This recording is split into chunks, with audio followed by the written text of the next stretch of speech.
ತಾಲೂಕಿನ ಮಾಣಿಕವಾಡಿಯ ಹೋಟೆಲ್ನಲ್ಲಿ ಕಳ್ಳತನ ಮಾಡಿದ್ದಾನೆ ಎಂದು ಆರೋಪಿಸಿ ವೆಂಕಪ್ಪನ ಕೊಲೆ ಪ್ರಕರಣವನ್ನ ಪೊಲೀಸರು ತನಿಖೆಯ ದಿಕ್ಕು ತಪ್ಪಿಸುವ ಹುನ್ನಾರ ನಡೆಸಿದ್ದಾರೆ ಎಂದು ಆಗ್ರಹಿಸಿ ಖಾನಾಪುರ ತಾಲೂಕಿನ ಗ್ರಾಮಸ್ಥರು ಪ್ರತಿಭಟನೆ ನಡೆಸಿ ಜಿಲ್ಲಾ ಪೊಲೀಸ್ ವರಿಷ್ಠಾಧಿಕಾರಿಗಳಿಗೆ ಮನವಿಯನ್ನ ಸಲ್ಲಿಸಿದರು.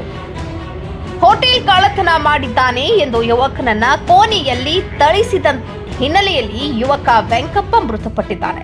ಕಳೆದ ಆಗಸ್ಟ್ 16ರಂದು ಖಾನಾಪುರದಲ್ಲಿ ಹೋಟೆಲ್ನಲ್ಲಿ ಕಳ್ಳತನ ಮಾಡಿದ್ದಾನೆ ಎಂದು ಕೊಠಡಿಯಲ್ಲಿ ಕೂಡಿ ಹಾಕಿ ಹೋಟೆಲ್ ಮಾಲೀಕ ಹಾಗೂ ಆತನ ತಮ್ಮ ಮನಸ್ಸು ಇಚ್ಛೆ ಹಲ್ಲೆ ಮಾಡಿದ ಹಿನ್ನೆಲೆಯಲ್ಲಿ ಮೃತಪಟ್ಟಿದ್ದಾನೆ.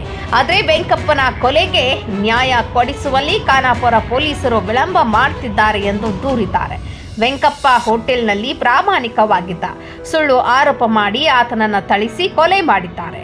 ಮನೆಯಲ್ಲಿ ಕೂಲಿ ಮಾಡಿಕೊಂಡು ಜೀವನ ಸಾಗಿಸುವ ಕುಟುಂಬಕ್ಕೆ ಆಸರೆಯಾಗಿದ್ದ ಮಗನನ್ನ ಕಳೆದುಕೊಂಡಿದ್ದಾರೆ. ಅವರ ಮನೆಯಲ್ಲಿನ ತಂದೆ ತಾಯಿಗೆ ಹೋಟೆಲ್ ಮಾಲೀಕರು ಬೆದರಿಕೆ ಹಾಕ್ತಿದ್ದಾರೆ. ಸರಿಯಾಗಿ ತನಿಖೆ ನಡೆಸಿ ನ್ಯಾಯ ದೊರಕಿಸಿಕೊಡಬೇಕೆಂದು ಒತ್ತಾಯಿಸಿದ್ದಾರೆ. ನಾವು SP ಆಫೀಸ್ಗೆ ಇವತ್ತು ಬಂದಿದ್ದೀವಿ. ನಮ್ಮ ಊರು ಮಾಣಿಕವಾಡಿ, ತಾಲೂಕು ಖಾನಾಪುರ, ಜಿಲ್ಲಾ ಬೆಳಗಾವಿ. ನಮ್ಮ ಕಾಕನ ಮಗನದ ಒಂದು ಕೊಲೆಯಾಗಿದ್ದಕ್ಕೆ ಅಲ್ಲಿ ನ್ಯಾಯ ಸಿಗೋದಕ್ಕೆ ಇಲ್ಲಿ SP ಆಫೀಸ್ಗೆ ಬಂದಿದ್ದೀವಿ. ಅದನ್ನು ಚೌಕಶಿ ಸರಿ ಆಗದೆ ಇಲ್ಲಿ ಖಾನಾಪುರ ಸ್ಟೇಷನ್ನಲ್ಲಿ ಸ್ವಲ್ಪ ಕೆಲಸ ನಿಧಾನವಾಗಿ ನಡೀತಾ ಇದೆ. ಯಾವುದಕ್ಕೂ ಉತ್ತರ ಸರಿಯಾಗಿ ಬರ್ತಾ ಇಲ್ಲ, ಯಾವುದು ರಿಪೋರ್ಟ್ ಸರಿಯಾಗಿ ಕೊಡ್ತಾ ಇಲ್ಲ. ಅದಕ್ಕಾಗಿ ಇಲ್ಲಿ ನ್ಯಾಯ ಸಿಗಬೇಕಂಥೇಳಿ ನಾವು ಇಲ್ಲಿ SP ಆಫೀಸ್ ಬಂದಿದ್ದೀವಿ. ನಮ್ಮ ಹುಡುಗಂದು ಕೊಲೆ ಆಗಿದ್ದಕ್ಕೆ ನಾವು ಬಂದಿದ್ದೀವಿ. ಅವರ ಹಿಂದೆ ತಂದೆ ತಾಯಿರ ಹಿಂದೆ ಯಾರು ಇಲ್ಲ, ಒಬ್ಬ ಮಗ ಇರೋದ್ರಿಂದ ಅವ್ರ ಜೀವನ ಸಾಕಷ್ಟು ತುಂಬ ಕಷ್ಟಕರವಾಗಿದೆ ಇವಾಗ. ಯಾಕಂತಂದರೆ ಈಗ ಅವರಿಗೆ ಯಾರೂ ಇಲ್ಲ.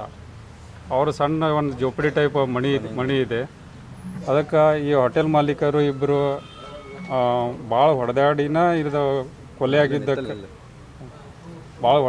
ಕೊಲೆ ಆಗಿತ್ತು ಅಂಥೇಳಿ ನಾವೆಲ್ಲ ಊರು ಜನರು, ನಾವು ಎಲ್ಲ ಪಂಚ ಮಂದಿ, ಊರನ ಮಂದಿ ಎಲ್ಲ ಹೆಣ್ಮಕ್ಳು ಗಂಡು ಮಕ್ಕಳು ಎಲ್ಲ ಸೇರಿ ಇಲ್ಲೇ ಬಂದಿದ್ದೀವಿ. ನಾವು SP ಸಾಹೇಬರು ಭೇಟಿಯಾಗಿ ನ್ಯಾಯ ಸಿಗಬೇಕಂತೇಳಿ ತಮ್ಮ ಹತ್ರ ಕೇಳ್ಕೊಳ್ತಾ ಇದ್ದೀವಿ. ಇನ್ನೂವರೆಗೆ ಯಾರಿಗೆ ಅರೆಸ್ಟ್ ಮಾಡಿಲ್ಲ.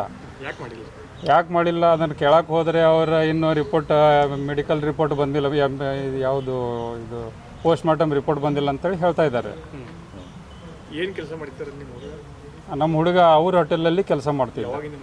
ಅದು 3 ತಿಂಗಳ ಹಿಂದಿಂದ ಮಾಡ್ತಿದ್ದ. ಅದು ಅವರ ಸುಳ್ಳು ಆರೋಪ, ಅಂದರೆ ಏನೋ ತುಡುಗು ಮಾಡಿದೆ ಅಂಥೇಳಿ, ಹೋಟೆಲ್ನಲ್ಲಿ ತುಡುಗು ಮಾಡಿದೆ ಅಂಥೇಳಿ ಸುಳ್ಳು ಆರೋಪ ಮಾಡಿ ಅವನ ತಲೆಗೆ ಎದೆಗೆ ಎಲ್ಲ ಹೊಡೆದ.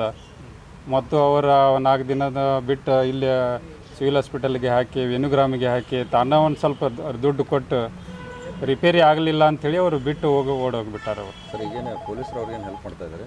ಪೊಲೀಸರು ನಮಗೆ ಸರಿಯಾಗಿ ಮಾಹಿತಿ ಕೊಡ್ತಾ ಇಲ್ಲ, ಸರಿಯಾಗಿ ಇಂಟಿಮೇಷನ್ ಕೊಡ್ತಾ ಇಲ್ಲ.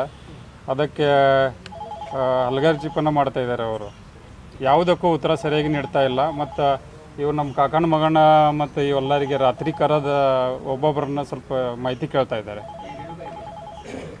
ಮತ್ತು ನೀವು SP ಆಫೀಸ್ ಹೋಗಿ ಏನು ಮಾಡ್ತೀರಿ, ಅದಕ್ಕೆ ಎದಕ್ಕೆ ಬೇಕು, ನಿಮ್ಮದು ಏನು ಕೆಲಸ ಅಲ್ಲೇ, ಹಂಗಾಗಿ ಇದು ಮಾಡ್ತಾ ಇದ್ದಾರೆ. ಇವ್ರ ಅಪ್ಪ ನೋಡಿದರೆ ಸರ್ ನಿಮಗೆ ಗೊತ್ತಾಗ್ತದೆ. ಇತ್ತಂಬ್ರಿ